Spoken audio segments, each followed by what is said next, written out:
Hello everyone, welcome back to our channel. Today we are going to discuss important questions from module 2. If you want to score good marks, don't leave these questions. These are very important from module 2. Question number 1. Explain 5 components and well-defined problem. Consider an 8 puzzle problem as an example. Question number 2. In detail, elaborate with neat diagram the state space for the vacuum world. Links denote actions. L is equal to left, R is equal to right, S is equal to sub. Question number 3. Explain depth limited search and iterative deeping DFS search with an example. This is very important question. Question number 4.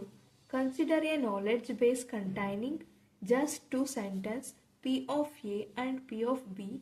Does this knowledge base entail for all X, P of X? Explain your answer in terms of models. Question number 5. Explain problem solving agent in detail with suitable example. Question number 6. For a given graph below, apply BFS and DFS search algorithm. This is the first graph and this is the second graph. Take screenshot of these questions. If you want full explanation, let me know in the comment section. Thank you for watching. Like, share and subscribe the channel for more videos.